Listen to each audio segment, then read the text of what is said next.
So hello everyone, welcome to the divine word of education. I am your truly mentor Kartikeya Shukla और आज हम पढ़ने वाले हैं बायोलॉजिकल क्लासिफिकेशन का lecture number 4 that is kingdom fungi.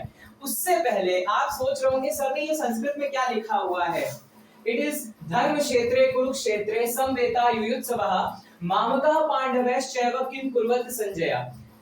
ये श्रीमद् भगवद गीता का अध्याय 1 का श्लोक नंबर 1 है। यहीं से हमारी श्रीमद् भगवद गीता का प्रारंभ होता है और यदि मैं कहूं इसका अर्थ क्या है तो इसका अर्थ ये होता है कि धर्म क्षेत्र कुरुक्षेत्र। महाभारत का युद्ध कहां लड़ा गया था? कुरुक्षेत्र में। ठीक है, महाभारत का युद्ध कहां लड़ा गया था? कुरुक्षेत्र में लड़ा गया था। तो इधर मैंने क्या जिक्र किया है? मामका पांडवैश्चैव किम कुर्वत संजय। संजय कौन थे? जिनको दिव्य दृष्टि प्रदान थी महाभारत का पूरा युद्ध देखने के लिए, और युद्ध देख करके उन्होंने किसको सुनाया था? महाशय धृतराष्ट्र को। ठीक है, इनको पूरा युद्ध सुनाया था।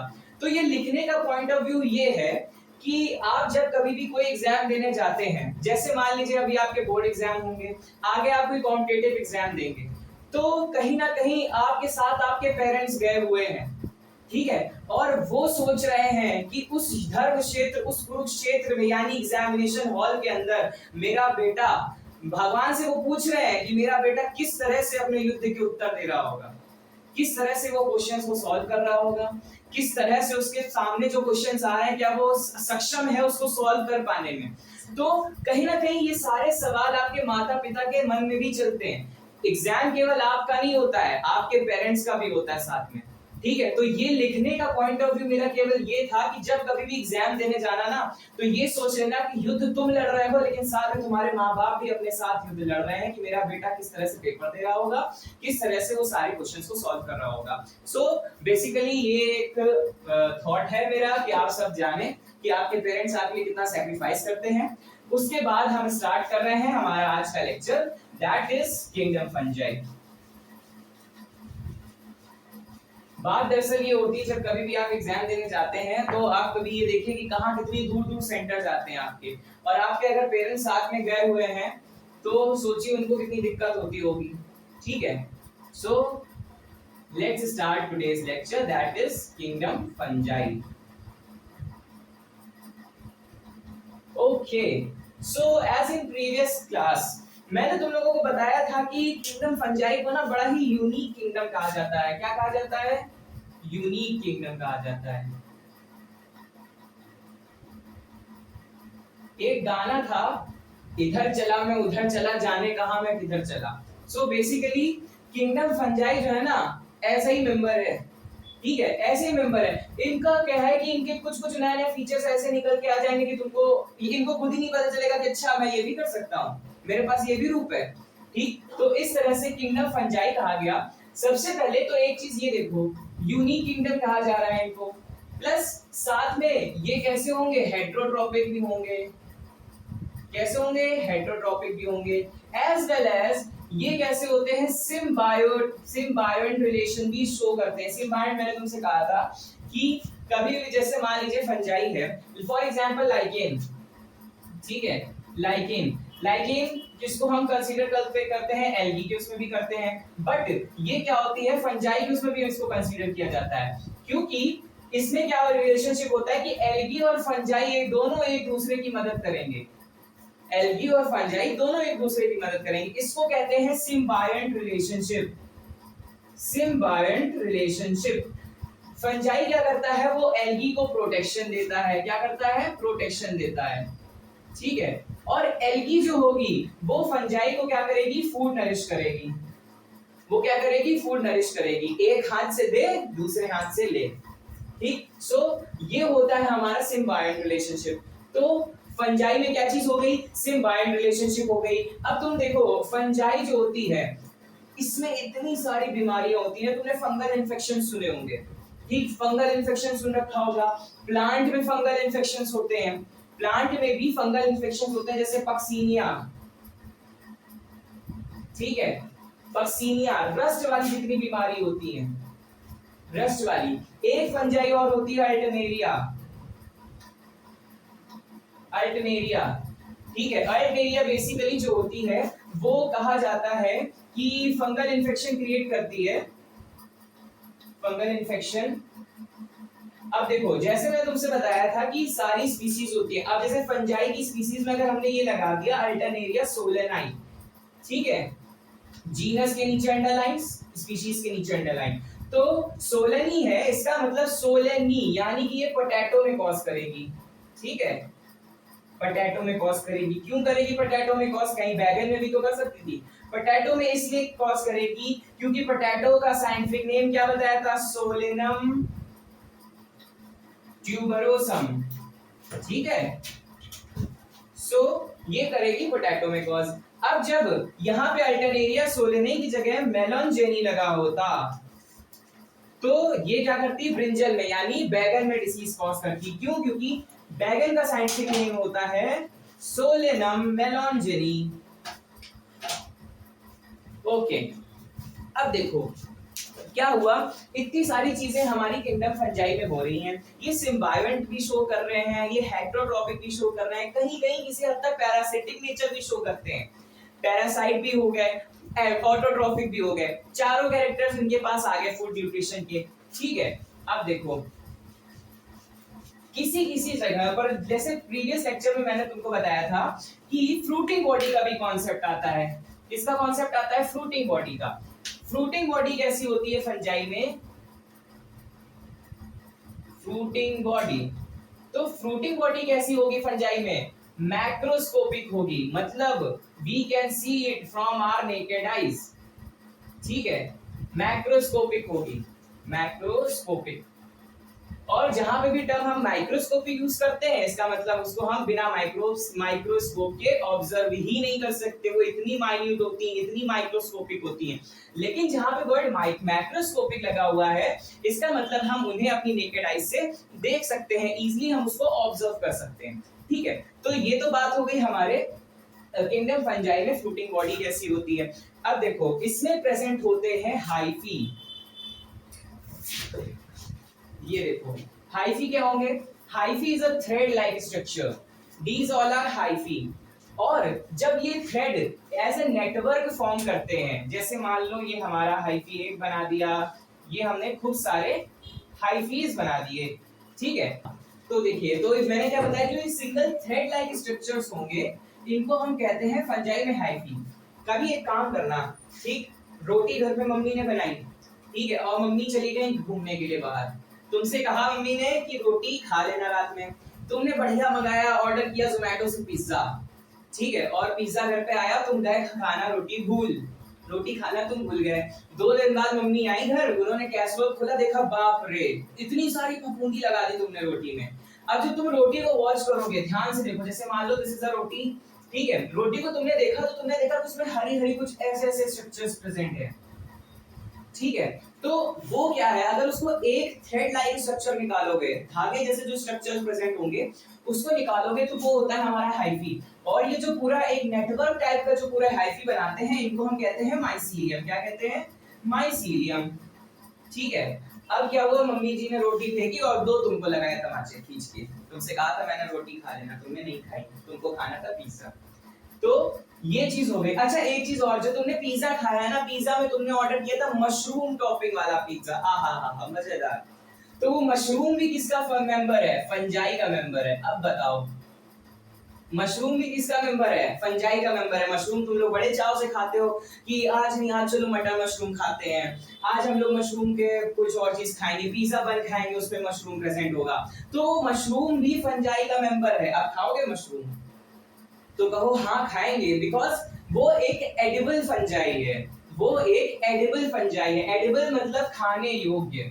मशरूम कैसी फंजाई है? एडिबल फंजाई है, ठीक है। अच्छा कुछ घरों में तुमने देखा होगा मशरूम को नॉनवेज मानते हैं, तो क्यों मानते हैं? बिकॉज वो फफूंदी से ही लग के आ रही। तो ऐसे तो तुम फिर ब्रेड खाना भी छोड़ दोगे, ईस्ट खाना भी छोड़ दोगे, ठीक है। बियर जो पी रहे हैं, बियर भी फंजाई के ही ईस्ट मेंबर जो होता है, यूनिसेलुलर मेंबर ऑफ फंजाई।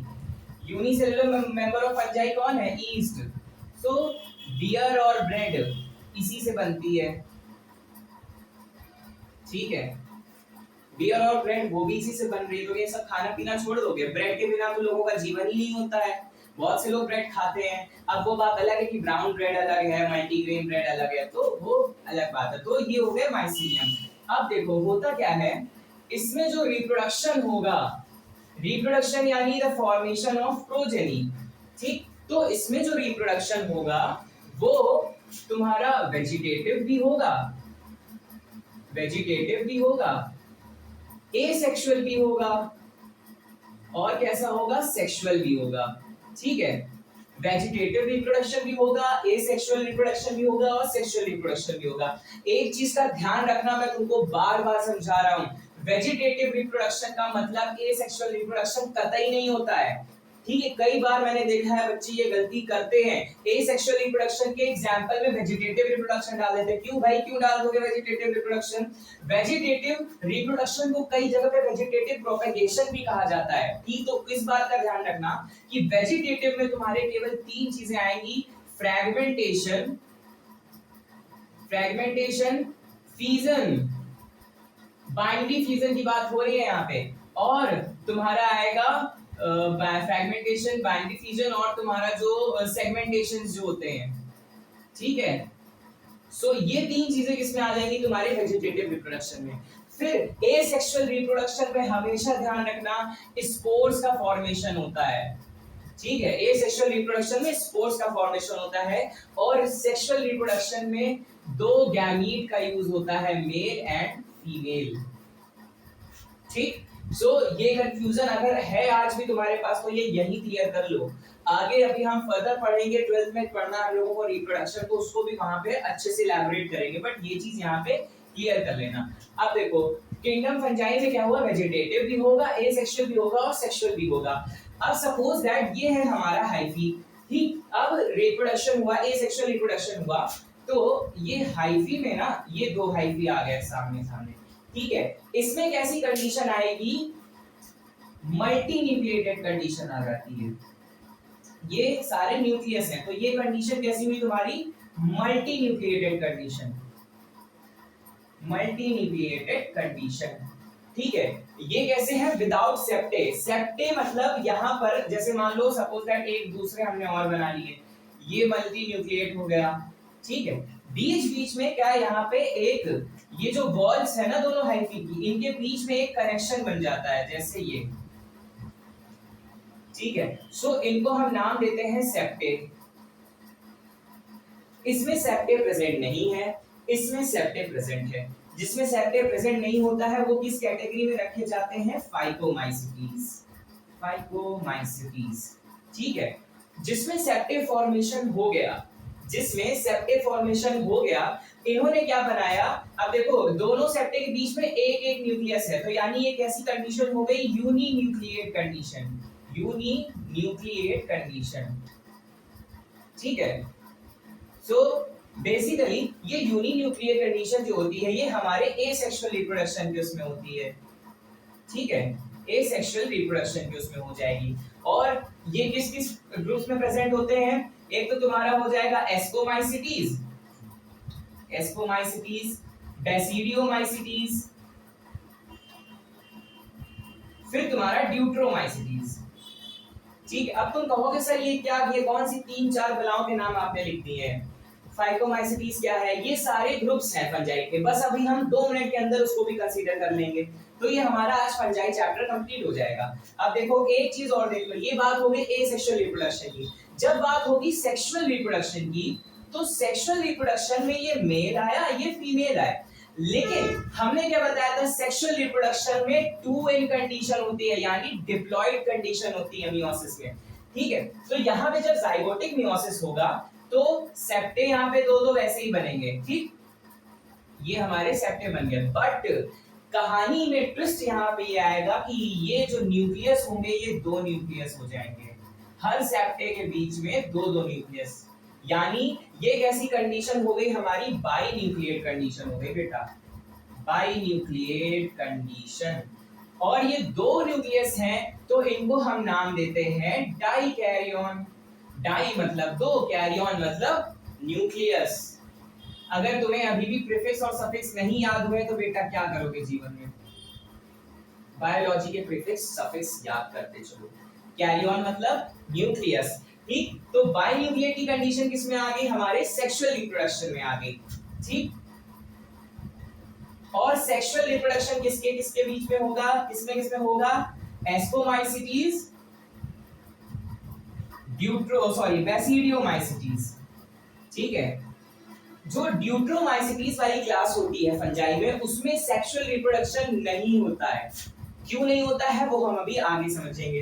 तो ये बात हमने कर ली हाइफी और माइसीलियम के पूरे स्ट्रक्चर्स की। अब जरा ये समझते हैं कि एसेक्सुअल रिप्रोडक्शन में क्या क्या प्रोसेस होंगे।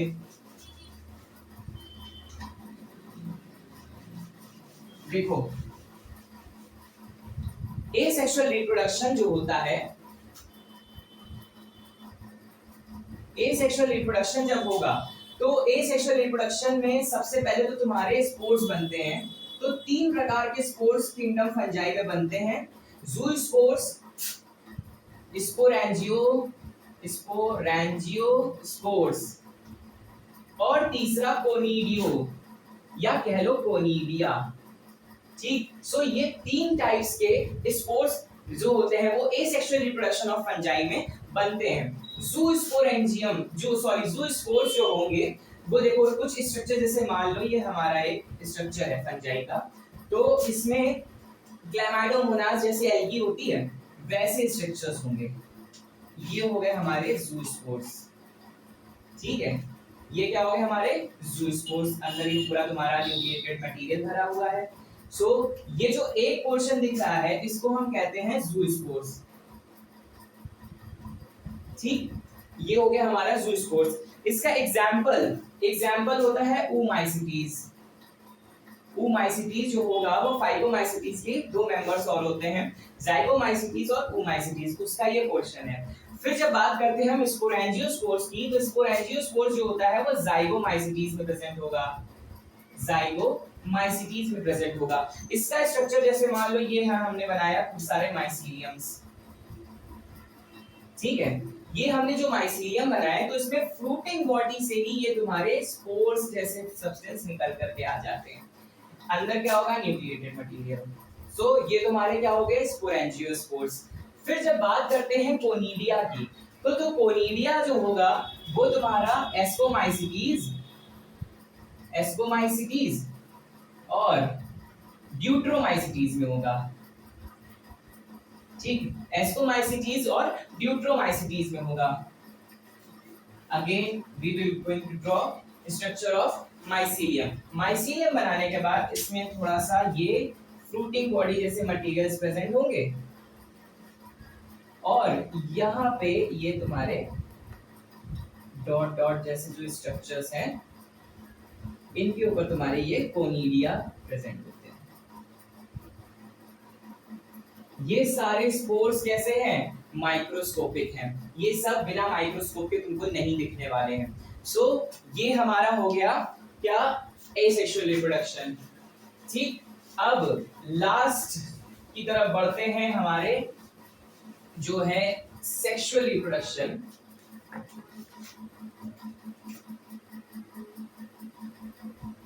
सेक्सुअल रिप्रोडक्शन जो होता है वो तीन स्टेप्स में होता है, तीन स्टेप्स में होगा। इधर लिख देते हैं, प्लाज्मोगेमी। ठीक है, plasmogamy, number 2 karyogamy and number 3 zygotic meiosis.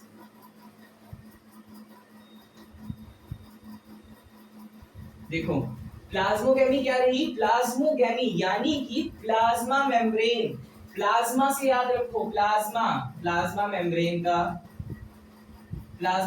का डिस्ट्रीब्यूशन होगा। ठीक है, और कैरियोगेमी, कैरियो का मतलब होता है न्यूक्लियस, तो यानी न्यूक्लियस का डिस्ट्रीब्यूशन होगा। और जाइगोटिक मियोसिस तो तुम्हारा नॉर्मल होता है, नॉर्मल जाइगोट हमारा क्या होता है, डिप्लॉयड होता है। ठीक है, तो जब ये मियोसिस पूरा अपना कर लेगा तो मियोसिस में क्या होता है, डिप्लॉयड से हैप्लॉयड स्पोर्स बनते हैं 4-4। सो ये हैप्लॉयड स्पोर्स का फॉर्मेशन हो जाएगा। सो बेसिकली ये हो जाएगा हमारा सेक्सुअल रिप्रोडक्शन। अब क्या होता है कि फाइकोमाइसिटीज जो होते हैं उसमें केवल जो प्लाज्मोगेमी के बाद सीधे तुम्हारे स्पोर्स बन जाते हैं। बट ये जो तुम्हारे एस्कोमाइसिटीज और ये बेसिडियोमाइसिटीज होते हैं, उनमें ये तीनों प्रोसेस तुमको देखने को मिलेंगी। क्यों? और ड्यूट्रोमाइसिटीज में क्यों नहीं मिलेंगी? बिकॉज मैंने पहले ही तुमसे कहा कि ड्यूट्रोमाइसिटीज में सेक्सुअल रिप्रोडक्शन होता ही नहीं है, उनको एक सेपरेट ग्रुप बना करके रखा गया है। अब जैसे मान लो किसी ने क्लासिफिकेशन करा था फंजाई का, तो उसने क्या किया कि फाइगोमाइसिटीज रखा, ठीक है, और फिर तुमको दिया एस्कोमाइसिटीज, एस्कोमाइसिटीज, ठीक है, फिर रखा बेसिडियोमाइसिटीज। अब कहानी में ट्विस्ट ये आया कि इन तीनों में से सब लोग रिप्रोडक्शन शो कर रहे थे, कुछ फंजाइज ऐसे थे जो रिप्रोडक्शन जो है शो नहीं कर रहे थे, सेक्सुअल रिप्रोडक्शन, तो उनको किस में रख दिया? उन्होंने एक दूसरी क्लास बना दी जिसको नाम दिया गया ड्यूट्रोमाइसिटीज। क्या नाम दिया गया? ड्यूट्रोमाइसिटीज। और आगे ये क्लासिफाई किया गया कि जैसे जैसे ड्यूट्रोमाइसिटीज में सेक्सुअल रिप्रोडक्शन शो होगा, उनको हम इन तीनों में स्थान देना स्टार्ट कर देंगे, ठीक है। अब जैसे अल्टरनेरिया है कि फॉर एग्जांपल, इसका एग्जांपल ले लो अल्टरनेरिया। अभी अल्टरनेरिया में जो है सेक्सुअल रिप्रोडक्शन की खोज हुई ही नहीं है, इसलिए उसको अभी हम ड्यूट्रोमाइसिटीज में कंसीडर करते हैं। बात करें फाइगोमाइसिटीज, एस्कोमाइसिटीज और बेसिडियोमाइसिटीज की, तो इसका एक बहुत ही शॉर्ट में हम इसको खत्म करते हैं। जैसे फाइगोमाइसिटीज में फर्दर दो क्लासेस होंगी, oomaicities एंड zygomaicities, ठीक है। oomaicities हो गई और zygomaicities हो गई। oomaicities में जो होगा स्पोर्स बनेगा, जो मैंने बताया तुमको, ज़ूस्पोर्स, एसेक्सुअल में ज़ूस्पोर्स बनते हैं, ठीक है। और zygomaicities में क्या बनते हैं? स्पोरेंजियोस्पोर्स, ठीक। ये चीज ध्यान रखना, ये बहुत इंपॉर्टेंट तुम्हारे एग्जाम पॉइंट ऑफ व्यू के लिए, ठीक। उसके बाद तुम्हारे जो एस्कोमाइसिटीज आ जाएंगे। एस्कोमाइसिटीज में जो फ्रूटिंग बॉडी होती है वो होती है एस्कोकार्प्स, एस्कोकार्प्स, ठीक है। और बेसिडियोमाइसिटीज की जो फ्रूटिंग बॉडी होती है उसको कहते हैं बेसिडियो, ठीक है। इसमें ही तुम्हारे आते हैं मशरूम, इसमें तुम्हारे क्या आते हैं? मशरूम आते हैं। जितने भी जैसे अल्टरनेरिया डिसीज कॉज करता है, सो वो किस में आएगा? तुम्हारा ड्यूट्रोमाइसिटीज में आएगा।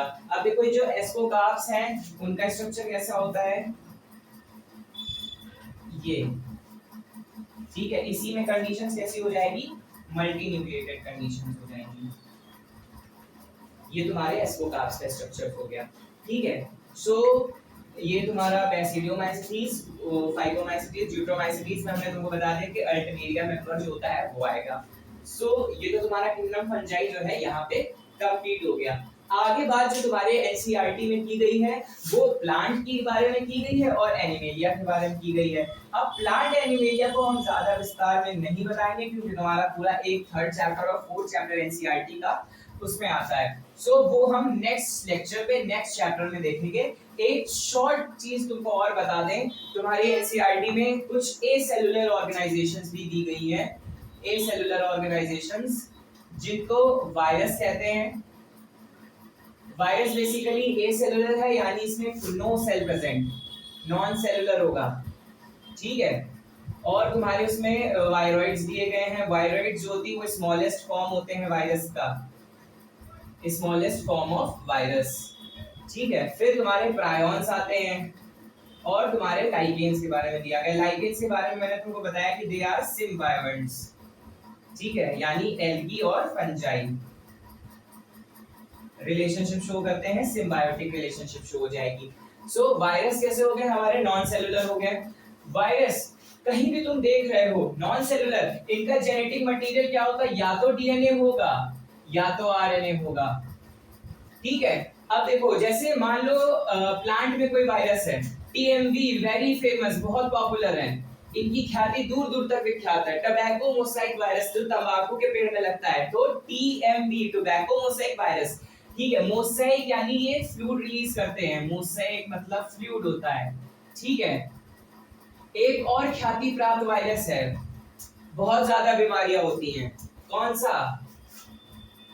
HIV, that is AIDS, acquired immuno deficiency syndrome यानी HIV ह्यूमन इम्यूनो वायरस। ठीक, तो HIV वायरस हो गया, इन्फ्लुएंजा वायरस हो गया। इनके पास या तो डीएनए होगा या तो आरएनए होगा। और अभी बहुत ही मशहूर ख्याति प्राप्त महाशय श्री श्री 108 कोरोना वायरस। ठीक, कोरोना वायरस का नाम सुना है? तो वो भी एक वायरस है और उन्होंने तो ऐसी हत्ती मचाई पूरी दुनिया परेशान हो गई थी, वैक्सीन ढूंढने नहीं मिल रही थी। ठीक, अब पता चला आगे चल के थोड़े टाइम बाद कोरोना का ही दूसरा भाई आ गया। अब बोले अब हम सिंहासन पे राज करेंगे, उनका नाम रख दिया गया कोरोना वायरस। तो ये सारे वायरस हैं, पोलियो। तो दीज ऑल आर वायरसेस। तो वायरस में जो है जितना ज्यादा इसके अंदर घुसोगे उतना ज्यादा तुमको खोखला कर देगा, ये ध्यान रखना। इसीलिए कहा जाता है वायरल इन्फेक्शन हो तुरंत जाओ डॉक्टर के पास। इन्फ्लुएंजा वायरस जो कॉमन कोल्ड होता है वो भी वायरस से ही हो रहा है। So these all are virus. तो हमने एक बात ये बता दी कि प्लांट के वायरसेस अलग होंगे। एक चीज और देख लेना, एनिमल के वायरस अलग होंगे। एनिमल के वायरस में बेस्ट एग्जांपल HIV का लिख लेना, ह्यूमन इन्फ्लुएंजा वायरस। और बैक्टीरिया का वायरस अलग होगा, बैक्टीरियोफेज जिसको हम कहते हैं। ठीक है, तुम लोगों ने छोटी क्लासेस में एक ऐसा स्ट्रक्चर बनाया होगा क्रिस्टल फॉर्म का, ये एकड़े जैसा स्ट्रक्चर होता है, यही है तुम्हारा बैक्टीरियोफेज वायरस। इसके अंदर क्या प्रेजेंट है? RNA as a genetic material. फिर टीएमवी वायरस में एक तुमने ऐसा स्ट्रक्चर बनाया होगा। ठीक है, ये कैसा है? Tobacco mosaic virus. तो ये भी ध्यान रखना। तो ये सारे वायरसेस कैसे हैं? नॉन सेलुलर है, इनको लिविंग की कैटेगरी में रखते ही नहीं है। लेकिन इनके अंदर एक खास बात ये होती है कि जैसे ही ये किसी भी होस्ट की कैटेगरी में आएंगे, जैसे ही किसी होस्ट के अंदर आएंगे तुरंत एक्टिव हो जाएंगे और कहेंगे भाई बस कर, अब मैं रेप्लिकेट करूंगा। जो भी, जैसे मान लो ह्यूमंस में अगर कोई वायरस आ गया तो वायरस जितने भी ह्यूमन के ग्रोथ हार्मोन्स होंगे उनको रोक देंगे, स्टिमुलेट कर देंगे, तुरंत भागो यहाँ से। सेल्स को रोक देंगे, अब तुम रेप्लिकेट नहीं करोगे, अब अपन रेप्लिकेट करेगा, बात खत्म। ठीक, तो वायरस अपने आप को रेप्लिकेट करना तुरंत स्टार्ट कर देंगे। वायरॉइड्स होंगे, स्मॉलेस्ट फॉर्म ऑफ वायरस है। प्रायोन्स जो होती है इससे होती है, ये केवल ह्यूमंस में होता है, ये ध्यान रखना। ह्यूमंस को डिसीज कॉज करता है और एक बहुत ही बेहतरीन बीमारी होती है लाफिंग डिजीज। ठीक है, इंसान क्या करेगा, उसके न्यूरोलॉजिकल डिसऑर्डर इतनी भयंकर हो जाती है कि वो हंसता ही रहता है। हंसता रहने का मतलब नहीं हाँ वो करता रहेगा, नहीं, बट वो हमेशा ही मुस्कुराता रहेगा। सो ये होती है हमारी लाफिंग डिसीज। और एक समय ऐसा आएगा कि वो हंसते हंसते ही भगवान को प्यारा हो जाएगा। ठीक, ऐसी मौत देखी किसी की हंसते हंसते मर जाए? सो ये हो गए प्रायोन्स। लाइकेंस मैंने तुमको बताई थी, सिम्बायोट्स होते हैं एल्वियोल फंजाई के। So this is all about today's lecture. I hope आपको सारी चीजें समझ में आई होंगी, जो भी हमने पढ़ाया, जो भी तुमने पढ़ा। और उम्मीद करते हैं नोट्स तुम प्रभु मेरे खुद ही बना रहे होगे। तो ये चीजें ध्यान रखना। और नेक्स्ट लेक्चर में हम पढ़ने वाले हैं किंगडम प्लांट का, जो तुम्हारा चैप्टर नंबर 3 है। मैंने अभी तुमको किंगडम प्लांट और एनिमल स्किप कर दिया है, वो चीज ध्यान रखना। वो हम चैप्टर नंबर 3 में कवर करेंगे और चैप्टर नंबर 4 में कवर करेंगे। So basically this is all about for today guys. Please do like, share and subscribe the Divine Word of Education. I am your mentor Karthik Shukla. Thank you.